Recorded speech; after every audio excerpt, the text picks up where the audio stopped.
Assalamualaikum warahmatullahi wabarakatuh. Salam semangat anak kreatif. Nah, berjumpa lagi dengan Bapak Ibu Guru dalam channel Ruang Siar Guru. Nah, bagaimana kabar kalian hari ini? Tentu baik ya, semoga kita selalu dalam keadaan sehat, keadaan bahagia, dan tentunya selalu semangat untuk terus belajar. Nah, anak kreatif, hari ini kalian akan belajar bersama Bu Trisna Aryani dalam materi jenis-jenis kegiatan ekonomi di masyarakat mata pelajaran IPS. Nah, anak kreatif, sebelum kita memulai pelajaran hari ini, Ibu ingin bertanya, tadi pagi kalian makan apa? Ya, kalian sarapan apa?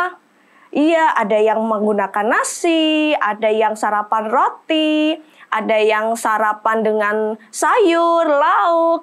Nah, sayur, lauk, nasi, itu kita dapat dari mana? Nah, pasti anak kreatif penasaran.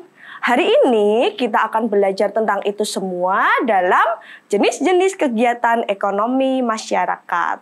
Nah, anak kreatif, sebelum kita memulai pelajaran selanjutnya, terlebih dahulu Ibu Trisna ingin menanyakan, apa sih kegiatan ekonomi itu? Nah, kegiatan ekonomi adalah kegiatan yang dilakukan oleh manusia untuk memenuhi kebutuhan hidupnya.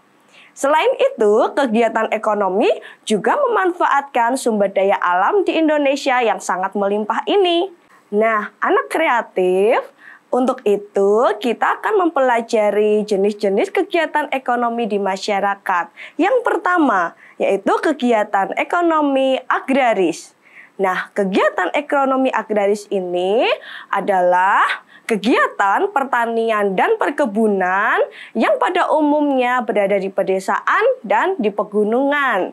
Nah, sekarang Bu Trisna punya ini. Ada yang tahu ini apa?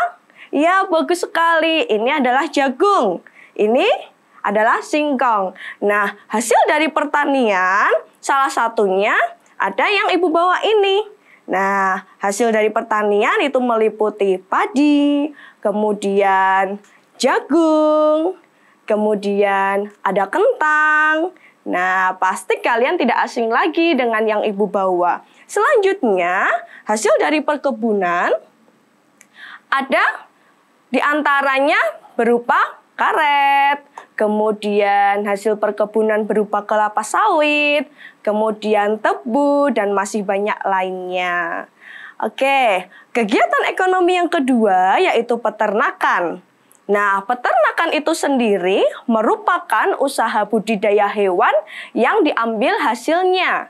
Nah, peternakan ini hasilnya sering sekali kita lihat dalam kehidupan kita sehari-hari. Di antaranya ada daging ayam, kemudian daging sapi, kemudian yang sering kita makan yaitu telur ayam, yang sering kita minum yaitu susu sapi, dan sebagainya. Nah, peternakan itu sendiri terbagi menjadi 3. Yaitu peternakan hewan besar yang meliputi peternakan sapi, peternakan kuda, peternakan kerbau, dan lainnya. Kemudian kedua yaitu peternakan hewan kecil. Di antaranya ada kambing, ada domba, seperti itu. Dan yang terakhir, yang ketiga, yaitu peternakan unggas. Unggas ini contohnya ada peternakan ayam, ada peternakan itik, dan sebagainya. Oke, jenis kegiatan ekonomi yang ketiga yaitu perikanan. Nah, di Indonesia sendiri, kalian tahu bahwa Indonesia memiliki perairan yang lebih luas dibandingkan dengan daratannya. Nah, usaha perikanan artinya yaitu usaha ekonomi yang dilakukan bisa di perairan darat ataupun di perairan laut. Nah, di perairan darat itu sendiri hasilnya sangat banyak. Di antaranya ada budidaya ikan lele, kemudian budidaya ikan nila, dan yang terakhir budidaya ikan mas. Nah, sekarang untuk perikanan laut ada yang sudah tahu hasilnya? Nah, berikut Bu Trisna sampaikan, di antaranya perikanan laut menghasilkan udang, kemudian kerang, dan garam yang ibu kalian gunakan untuk masak. Nah, selanjutnya adalah kegiatan pertambangan. Di Indonesia sendiri, pertambangan ini sangat digalakkan karena selain pertambangan itu sulit untuk diperbarui, juga hasil pertambangan memiliki nilai jual yang sangat tinggi. Nah, pertambangan itu sendiri dibagi menjadi 3 bagian, Nak. Ada pertambangan mineral logam, diantaranya seperti emas, kemudian perak, kemudian tambang tembaga. Yang kedua adalah pertambangan mineral non-logam. Nah, kalau tadi adalah pertambangan mineral logam, sekarang pertambangan mineral non-logam. Contohnya seperti apa, Bu Trisna? Contohnya ada tambang belerang, kemudian tambang gipsum, dan marmer. Lalu yang ketiga, pertambangan apa, Bu? Yaitu tambang sumber energi. Nah, tambang sumber energi ini seperti contoh tambang minyak bumi, kemudian tambang batu bara, dan tambang gas alam. Nah, anak kreatif, kita lanjutkan ke kegiatan ekonomi selanjutnya, yaitu kehutanan. Nah, di Pulau Kalimantan sendiri, kalian tahu bahwa sebagian besar wilayah Kalimantan berupa hutan.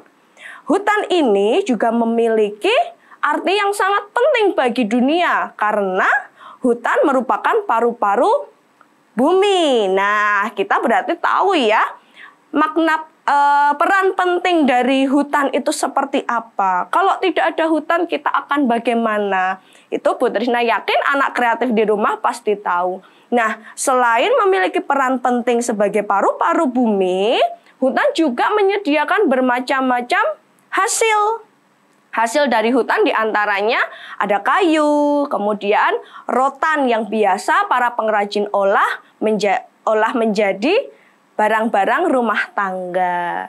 Nah, seperti itu. Selanjutnya, kegiatan ekonomi ada kegiatan perdagangan. Bu Trisna yakin anak kreatif di rumah sudah tidak asing lagi dengan kegiatan perdagangan.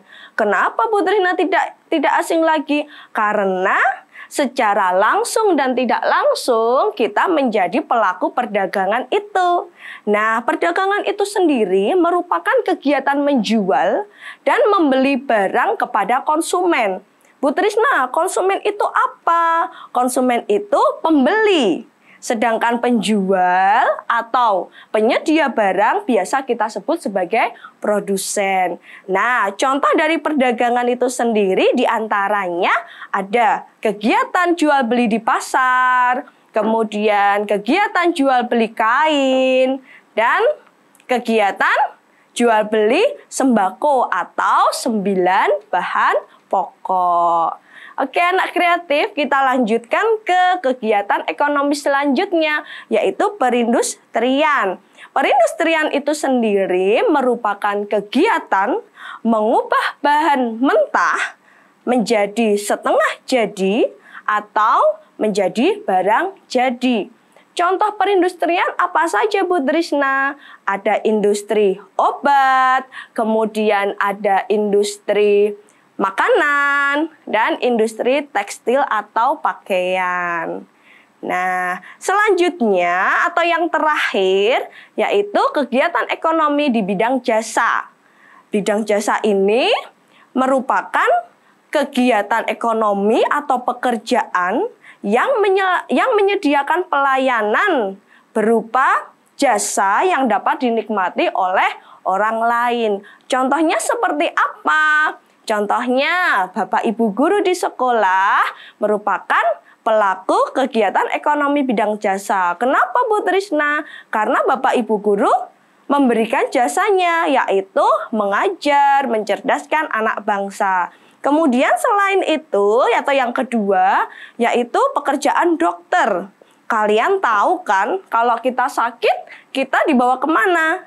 Ya, betul, ke dokter. Kenapa? Dari dokter para dokter memberikan jasanya menyembuhkan kita semua. Nah, selain dokter dan guru, ada juga pekerja kebersihan. Nah, kita jangan lupa untuk berterima kasih juga kepada Bapak Ibu yang bekerja memberikan pelayanannya di bidang kebersihan. Beliau-beliau ini yang menjadikan tempat kita bersih dan nyaman untuk ditempati. Nah, anak kreatif, seperti itu kegiatan ekonomi yang ada di masyarakat. Nah, kemudian untuk tugas kalian, Ibu Trisna ingin anak kreatif di rumah menuliskan contoh jenis usaha ekonomi yang ada di masyarakat. Kemudian hasilnya kalian kumpulkan ke Bapak Ibu guru di sekolah, seperti itu. Nah, ada pertanyaan? Bu Trisna yakin anak kreatif di rumah sangat paham dengan apa yang Ibu sampaikan, karena Bu Trisna yakin anak kreatif selalu memiliki semangat untuk terus belajar. Nah, sebelum Ibu berpamitan, jangan lupa ya, ingat pesan Ibu. Pertama, tetap jaga kesehatan dan selalu makan makanan yang bergizi, istirahat yang cukup. Jangan lupa selalu mencuci tangan dan gunakan masker saat kalian bepergian. Kedua, jangan menonton YouTube tanpa pendampingan orang tua. Pastikan ada ayah, ada ibu atau kakak yang mendampingi kalian saat kalian menonton YouTube. Atau jangan lupa untuk terus melihat tayangan Ruang Siar Guru, karena di tayangan Ruang Siar Guru itu Bapak Ibu guru memberikan pelayanan berupa pelajaran yang pastinya tidak membuat kalian bosan. Nah, yang terakhir, jangan lupa untuk subscribe, like, dan share tayangan Ruang Siar Guru supaya anak-anak Indonesia lebih kreatif lagi dan lebih bersemangat untuk terus belajar.